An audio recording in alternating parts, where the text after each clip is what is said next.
Subscribe to our channel and press the bell icon so that you never miss any video lesson from Rao's IAS Study Circle.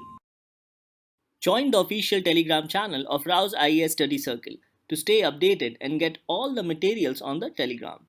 The link to the channel can be found in the description box. Hello and welcome to Daily News Simplified, an answer to what, why and how of newspaper reading from our UPSC Civil Services examination perspective. Now today let us take up the New Delhi edition of the Hindu newspaper dated 25th of August 2021. The news to be discussed has been displayed on your screen and timestamping for the same has been provided in the description box below. So on this note, let's start our today's discussion from our prelims and mains point of view. Our first article for discussion appears on page number 1 with respect to a very important Supreme Court judgment. Now the Supreme Court has stated that economic criteria cannot be the sole basis to determine creamy layer among backward classes of citizens. Social advancement, higher employment in government services, etc. also play a major role in deciding quota eligibility as per the Supreme Court of India. And this particular judgment is in the backdrop of a notification issued by Haryana government under Haryana Backward Classes Reservation in Services and Admission in Educational Institutions Act of 2016. And in particular, it is with respect to Section 5 Clause 2. Now first of all, let's go through Section 5 Clause 2. Then we will try to understand as to what Supreme Court has stated. So as you can see that Section 5 of this particular act deals with restrictions with regards to creamy layer. And here it says that the government by notification, after taking into consideration social, economic and such other factors which is deemed appropriate, may specify the criteria for exclusion and identification of persons belonging to backward classes as creamy layer. So to determine people belonging to the creamy layer of backward classes, this particular provision highlights important factors apart from economic factors such as social factors or such other factors. So this particular provision of this particular act provides for different types of criteria apart from economic criteria to determine creamy layers among backward classes. However, a notification issued by Haryana government in 2016 only identified economic criteria as one of the criteria to determine among the backward classes of citizens. And it is here where the Supreme Court objected to this particular notification issued by the government of Haryana. Supreme Court said that only economic criteria cannot be the sole criteria to determine creamy layer. And the notification issued by the Haryana government also goes against the very provision of this particular act under Section 5 Clause 2. As we can see that Section 5 Clause 2 clearly says that the government of Haryana, after taking into consideration the social factor, economic factor and such other factors as deemed appropriate, and hence only economic criteria cannot be the sole criteria or the sole parameter to judge creamy layer among backward classes of citizens. Now this particular judgment of the Supreme Court assumes significance, especially in the backdrop of Indra Swani judgment, as the Supreme Court also referred to Indra Swani judgment, whereby in the Indra Swani judgment, economic criteria was also considered as unconstitutional. So as per the notification issued by the Haryana government in 2016 based on this particular act, it identified creamy layer among backward classes only on economic criteria. And according to the notification issued by Haryana government, children of such parents having gross annual income up to Rs 3 lakh per annum were the first to get the benefit of the reservation in services and also in admission to educational institutions.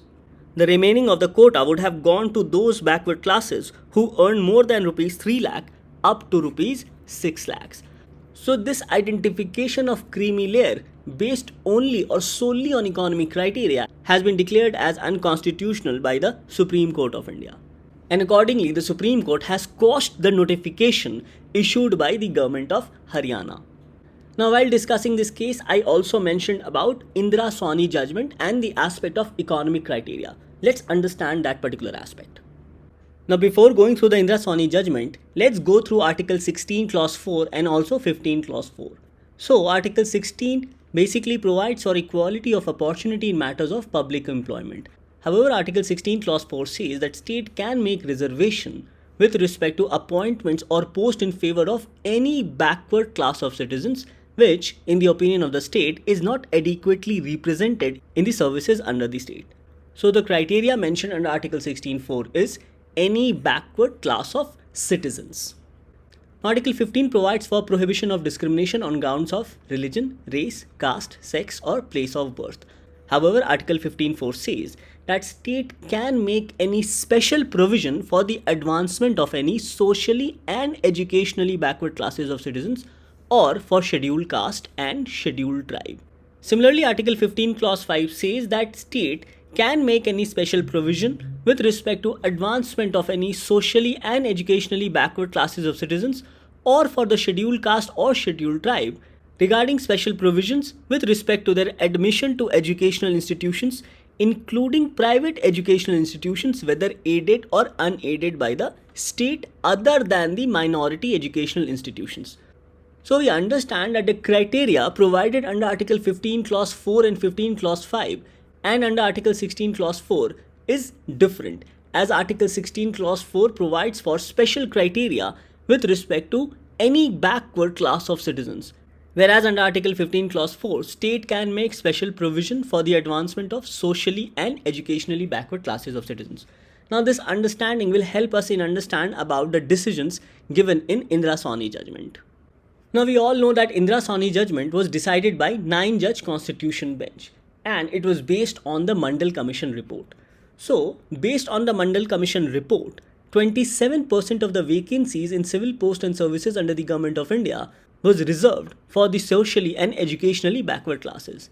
Now, as per the memorandum issued by the Government of India, it stated that within the 27% of vacancies, preference was to be given to candidates belonging to poorer sections of socially and educationally backward classes, and 10% of vacancies were to be reserved for other economically backward sections. Now please notice the term economically backward sections, who were not covered by any of the existing schemes of reservation. So in Indira Sawhney judgment, the Supreme Court upheld the reservation of 27% in favor of backward classes and further also favored subdivision of more backward within the backward classes. That is, it approved the concept of creamy layer. However, this judgment in Indira Sawhney struck down the reservation of 10% in favor of other economically backward categories. So reservation based on economic criteria by Indira Sawhney judgment was declared as unconstitutional and it was struck down. So the Supreme Court, while striking down the economic criteria, stated that the category of poor did not reflect social backwardness as was intended under Article 15 Clause 4 and also 16 Clause 4. So here the court held that social backwardness meant extreme marginalization in terms of social status, primarily in the form of caste. So it is based on this particular judgment, the Supreme Court in the present case has declared the basis of economic criteria to determine creamy layer as unconstitutional and has accordingly struck down the notification issued by Haryana government. Now with respect to this judgment, we should try to differentiate between the concept of welfare policies and quota or reservation provided by state. Now the whole idea of welfare policies is to address economic marginalization in a society, and it also aims to mitigate poverty through redistribution strategies. So the whole agenda or the whole idea of welfare policies is aimed at addressing economic marginalization of the society, whereas the concept of quota or providing reservation aims to address the exclusion of socially and educationally backward classes of citizens as per Article 15 Clause 4, or to address exclusion of any backward class of citizen as per Article 16 Clause 4. So the whole concept on which reservation policy is based is a kind of special policy which aims to include certain groups which have suffered from marginalization or exclusion. Thus the whole idea of reservation is to include the marginalized section of the population within the mainstream. And as per the Indian Constitution, this is achieved through Article 15.4 and 16.4. However, none of these articles specifically provides for economic criteria. So the Supreme Court in the present judgment declared Haryana government's notification violation of the directions issued by Supreme Court in Indira Sawhney judgment and held that economic criteria should not be the sole basis to identify sections of backward communities as creamy layer, as other criteria with respect to social advancement, higher employment in government services, etc. must also be considered, as they also play an equal role in deciding whether a person belongs to creamy layer and could be denied quota benefits. And lastly, the Supreme Court held that economic criteria were unconstitutional since the category of poor did not reflect social backwardness. So it means that only because a person is poor does not mean that a person is socially backward. As according to the court, social backwardness meant extreme marginalization in terms of social status, primarily in the form of caste. So again, the aspect of social marginalization becomes important criteria to determine creamy layer. And regarding social marginalization and determination of creamy layer, the Supreme Court held that persons from backward classes occupying higher posts in services like All India services, including IAS, IPS, have reached a higher level of social advancement and also economic status, and therefore are not entitled to be treated as backward. So again, the criteria here is attainment of social and economic advancement. Further, the court also held that people having sufficient income who were in a position to provide employment to others should also be considered to have reached a higher social status, therefore should be treated as outside the backward class. So again, the criteria is not only economic advancement but also social advancement in the society.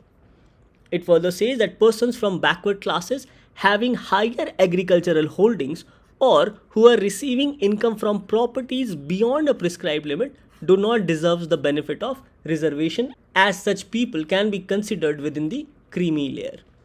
So the point to be understood here is that the court have emphasized the aspect of social advancement along with economic advancement. And it is because of this the notification issued by the Haryana government has been quashed or declared invalid, which provides only economic criteria to determine creamy layer. Now, based on this article, questions can be asked in your prelims or mains examination. Now, in the prelims, questions can be asked with respect to reservation policy, creamy layer, and also regarding the criteria provided under Article 15.4 and 16.4 for reservation. So, from your prelims perspective, questions can be asked in the section of Indian Polity and Governance, and in the mains, question can be asked pertaining to government policies and interventions for development in various sectors and welfare schemes for the vulnerable sections, and also laws, institutions and bodies constituted for the protection and betterment of these vulnerable sections. So after understanding this article, let's take up our next article for discussion. The next news to be discussed appears on page number 6 as a lead article. It says, the ugly face of a crime fighting move. The implementation of National Automated Facial Recognition System in India lacks adequate safeguards. So, this news highlights about the functioning of AFRS or National Automated Facial Recognition System in India and has also highlighted certain concerns. Now, the National Crime Records Bureau, which functions under the Ministry of Home Affairs, has given approval for the usage of National Automated Facial Recognition System. So, the system, by recognizing faces by running it into its database, will help in facilitating investigation of crime, and it will also help in detection of criminals in the society, and this will be done using the NAFRS software. However, this article highlights certain concerns, especially in the backdrop of the fact that there is no statutory backing with respect to the usage of automated facial recognition system. That is, the government has not enacted any law with respect to usage of AFRS. Another concern is regarding suppression of freedom of speech and expression and also intrusion of right to privacy.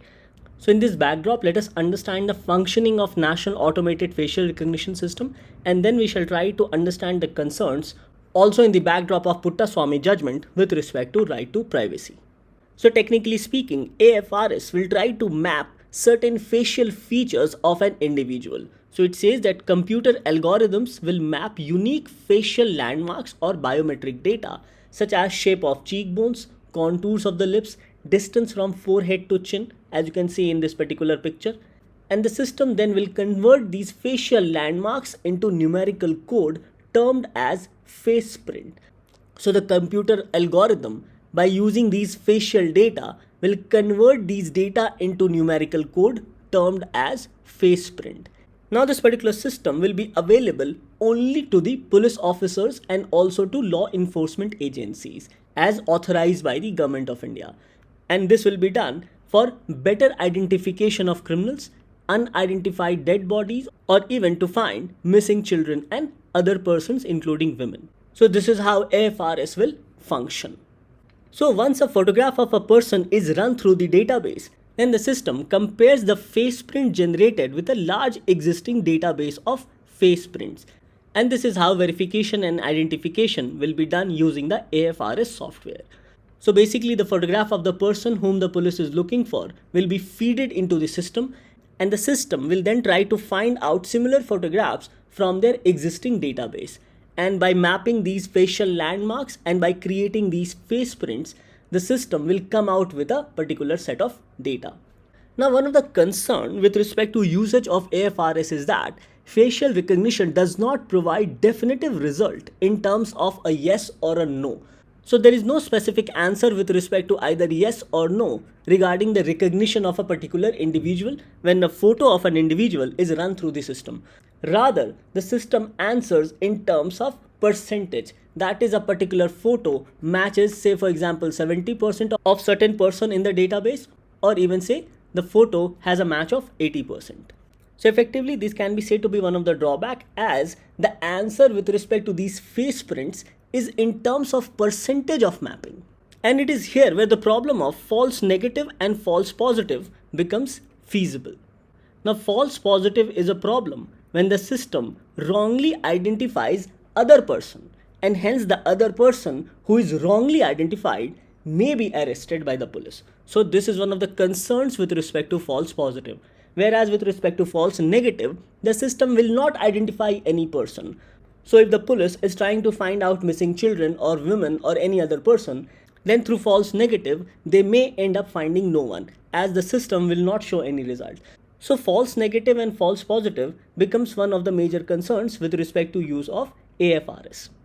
So it is in this backdrop, this article also mentions that using good quality images in order to run through the system is very crucial, as low quality or medium quality images may hamper the entire search process.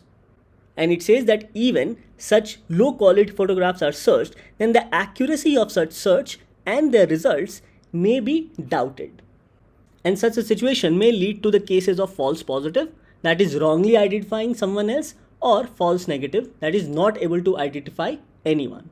So after understanding this particular challenge with respect to use of AFRS, let's also go through some of the other challenges or concerns with respect to rights of a citizen. Now the first challenge or concern is regarding violation of fundamental right to privacy, as the surveillance system may end up retaining certain sensitive personal information on citizens through surveillance. And so far, the Government of India has not passed any law with respect to regulating the use of such sensitive personal data. Now another point of concern is that use of AFRS must meet the criteria of legality, need and proportionality, as what was suggested in Puttaswamy judgment with respect to invasion to right to privacy. So if a government wants to make a law which invades right to privacy, then it must fulfill these following needs. That is, there must be a law in order to back the functioning of AFRS. So far, the government has not enacted any law, including data protection law. Next, there must be a proper need. And third, the aspect of proportionality. That is, there must be a rational nexus between the objects to be achieved and the means to be adopted.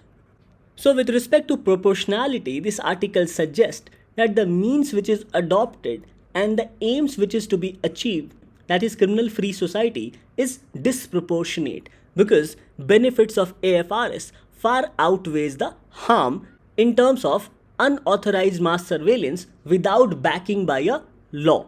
So it is in this backdrop the article says that use of AFRS fails not only the test of legality but also the test of proportionality, because the benefits of AFRS far outweighs the harm in terms of affecting the fundamental rights of citizens, including right to privacy and that of freedom of speech and expression.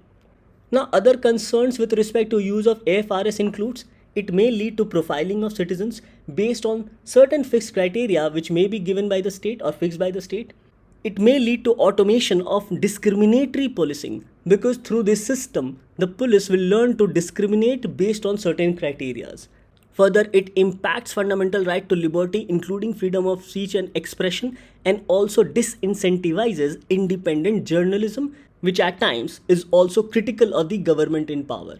Further, it may impact right to assemble peacefully without any arms regarding any kind of protest by civil society or even common citizen, as the AFRS system can be used to identify the people involved in such protest against the schemes of the government or against the policies of the government. So overall, we can say that without a backing of a law, use of AFRS in the present circumstances may impact fundamental right to liberty, including freedom of speech and expression. Further, as we have already discussed, the issue of false positive and false negative.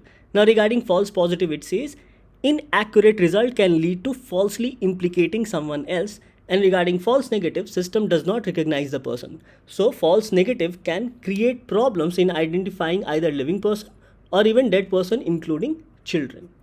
So overall, these can be said to be some of the challenges or concerns with respect to unregulated use of automated facial recognition system.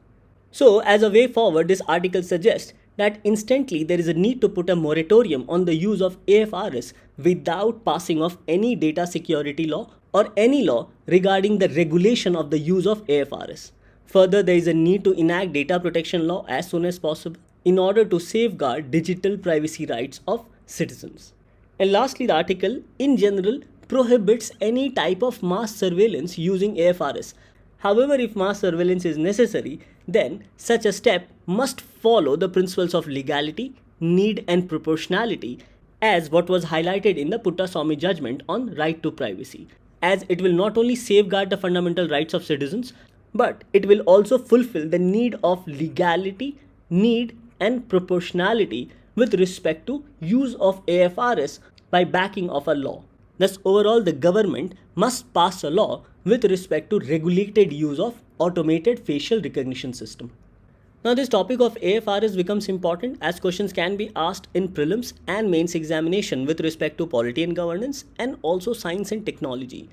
And in the mains, questions can be asked under GS paper 2, especially with respect to important aspect of governance, transparency and accountability, including e-governance, and also under GS paper 3 with respect to science and technology under development and their applications and challenges to internal security through communication networks. Thus, this article becomes important both from the perspective of GS paper 2 and also GS paper 3. So with this understanding of AFRS, let's take up our next article for discussion. The next article to be taken up also appears on page number 6 in the article section. It says climate change, a catalyst for Arctic cooperation.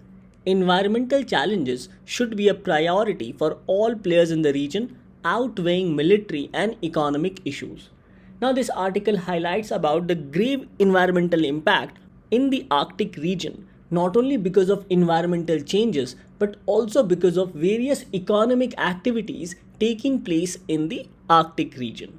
So two reports, namely IPCC, that is Intergovernmental Panel on Climate Change, and also World Climate and Security Report of 2020, both have said that the Arctic is warming at a rate of almost twice the global average, and it will result in rising sea levels, changes in precipitation patterns, increasing severe weather events, and also loss of flora and fauna, including fish stocks, birds, and marine mammals.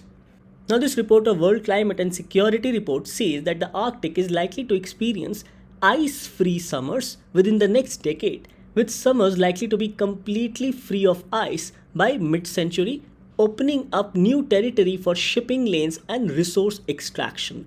So based on this alarming report on the Arctic region, the author in this article has suggested that the competing countries, namely Russia and other countries such as Canada, Sweden, Finland, etc., including United States, rather than fighting on the precious resources of Arctic region, should rather come together in order to save the environment. Now, in this regard, even India, which is far away from the Arctic region, has certain interest because the rising sea level will also impact India's weather. So India is also investing in research in the Arctic region. So this article highlights two very different impact of warming of the Arctic. One is the environmental aspect and the second is the economic aspect. So on the environmental aspect, it says that fires have occurred across the Arctic Circle. And because of these fires, the layer of soil which is permanently frozen, that is permafrost, that holds vast amounts of greenhouse gases, both methane and carbon dioxide, is also melting. Further, continued melting of ice cap may also weaken the jet streams, and overall it may also impact the ocean currents, including the warm and also the cold ocean currents. So overall, these can be said to be the climatic impact of the warming of the Arctic region. Now regarding the economic aspect, it highlights about opportunity for new players, and this new player is China.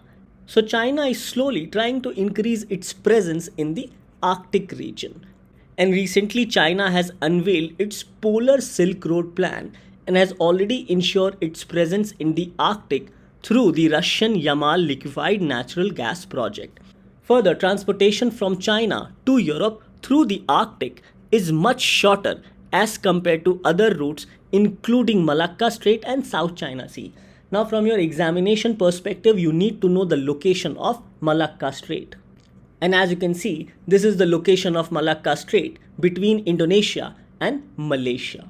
So warming of Arctic has led to environmental transformation, and rapid ice melting has opened up new opportunities in the region, including the opportunity for shipping lanes. So it says it has opened up trans-Arctic shipping routes because of the melting of ice. So melting of ice has opened up shipping routes.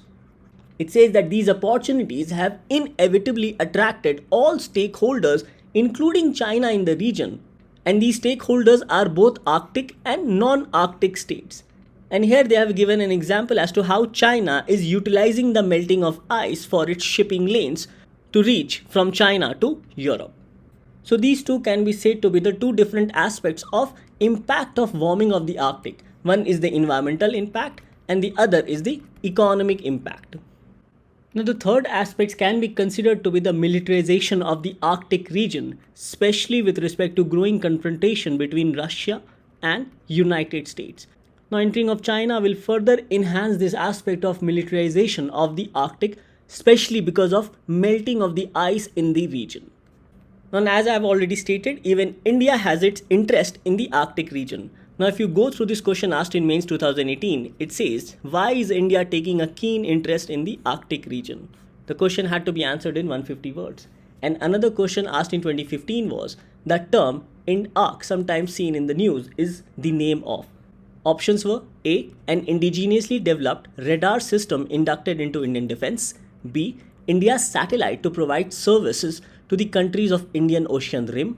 C, a scientific establishment set up by India in the Antarctic region. And D, India's underwater observatory to scientifically study the Arctic region. So it is in this regard we need to know India's interest in the Arctic region and also steps taken by the government of India for scientific research in the Arctic region. So it says that changes in Arctic climate due to global warming can also have an impact on Indian monsoon pattern, water security and coastal erosion. So three grounds highlighted here are Indian monsoon pattern, water security and coastal erosion. So research in Arctic region is crucial for India, and because of this we already have a research base named Himadri. Now apart from this, India has also established an underwater observatory named IndARC, which was redeployed at Kongsfjorden in July 2015. And if you can see in this map, this is the location of IndARC. It says that in July 2015, new sensors were added to measure fluorescence, photosynthetically active radiation, nitrate and ambient noise in the region. So with respect to the question on IndARC, the correct answer here becomes D, India's underwater observatory to scientifically study the Arctic region. Now with respect to resources, it not only benefits our manufacturing with respect to certain important minerals, but it also fulfills our energy security needs. And here ONGC Videsh Limited has acquired stakes in Russia's Rosneft new Arctic oil project. Now, with respect to navigation, India also plans to explore the connectivity corridor between the resource-rich Arctic region and international north-south transport corridor. Now, as per this map, this is the north-south transport corridor. So, as you can see, it stretches not only from Asia but to that of entire Europe. And even here, India and Russia have agreed to develop Chennai-Vladivostok maritime corridor. Further, the government of India has also approved draft Arctic policy. Now, this new policy seeks to enhance India's level of engagement in the Arctic region for climate research, environmental monitoring, maritime cooperation, and energy security. And according to this draft policy, India could be particularly impacted with respect to environmental changes in the Arctic region, with respect to water security and sustainability, weather conditions and monsoon patterns, coastal erosion and glacial melting, economic security, and critical aspects of national development. And based on these concerns, India's Arctic policy roadmap for sustainable engagement draft writes on 5 important pillars. These are science and research activities, economic and human development cooperation, transportation and connectivity, governance and international cooperation, and national capacity building measures. So, this draft outlines the goal of India's Arctic mission, which are to better understand the scientific and climate-related linkages between the Arctic and the Indian monsoons, to harmonize polar research with the third pole, that is the Himalayas, and to advance the study and understanding of the Arctic within India. So these can be said to be some of the important highlights of the India's draft Arctic policy. So again, a question in your mains examination can be asked with respect to highlighting the salient features or important features of India's draft Arctic policy. So overall, as a conclusion, this article suggests that the competing nations such as Russia, China, United States, or even India, rather than competing on economic grounds, they should rather come together to solve the environmental challenge. And here the author says that the environmental challenges posed in the Arctic region should be an absolute priority for all players in the Arctic region, including all these countries, as these considerations, according to the author, far outweigh military and economic issues, and the grave environmental concerns must unite all countries for the sake of eliminating the potential and real dangers attributed to climate change. Further, the author has also suggested these competing countries to refrain from mutual provocations, excessive militarization of the Arctic region, and quid pro quo tactics. And lastly, the author says that these stakeholders in the Arctic region must have a long-term vision with respect to growing environmental challenge, especially regarding melting of ice in the Arctic region. And here the author has concluded by saying that climate change and its dramatic consequences must be a catalyst for Arctic cooperation among important stakeholders. So this is what the article aims to suggest. Thus, this article becomes important both from our prelims and mains perspective. Questions can be asked with respect to IndARC, Himadri, or any other recent activities taken by Government of India in the Arctic region. So in the prelims, this topic becomes important with respect to current events of international importance and also general issues on environmental ecology. Whereas in the mains, questions can be asked under GS paper 1, specifically with respect to features of world geography, and also under GS paper 3 regarding science and technology and the aspect of environment. So with this understanding, let's take up our last article for discussion. Now the last article appears on page number 10. It says S-400 air defense deal on track as per Rostec. Now I've taken this news to highlight this particular question asked by UPSC in the prelims of 2018. The question is, what is terminal high altitude area defense or THAAD, sometimes seen in the news? Options were an Israeli radar system, India's indigenous anti-missile program, an American anti-missile system, or a defense collaboration between Japan and South Korea. So we need to know about the missile defense systems which India is partnering or buying from different countries. So the S-400 is a mobile surface to air missile system designed by Russia. Chinook is an American twin-engine heavy lift helicopter and it is among the heaviest lifting Western helicopters. Barak 8 is an Indo-Israeli surface-to-air missile. The Dassault Rafael jet, which was very much in news, is a multi-role fighter jet designed by Dassault Aviation from French aircraft manufacturer. And third is a terminal high altitude area defense is an American transportable ground-based missile defense system. So to answer this question asked by UPSC in 2018, the correct answer here becomes C, an American anti-missile system, as it is neither an Israeli radar system, it is neither India's indigenous missile program, and nor a defense collaboration between Japan and South Korea. So when such questions are asked, you have to be thorough with your information, else you will not be able to answer such question. So with this, let's take up our question for the day. Now based on our discussion, this becomes your practice question for the day. The question is, consider the following pairs: defense product and country of origin. So the pairs are: first, S-400 missile, Russia; second, Chinook helicopters, Germany; third, Barak 8 missile, USA; fourth, Rafael fighter jets, France; and fifth, THAAD missiles, Japan. So the question is, which of the pairs given above are correctly matched? Options are A, 1, 2 and 5 only, B, 1, 2, 4 and 5 only, C, 2, 3 and 4 only, and D, 1 and 4 only. Now coming to the answer of yesterday, the question was, consider the following statement: Ujjwala 2 will include beneficiaries from BPL and APL from rural and urban areas. No, this statement is incorrect, as Ujjwala 2 will include beneficiaries from BPL from rural areas only.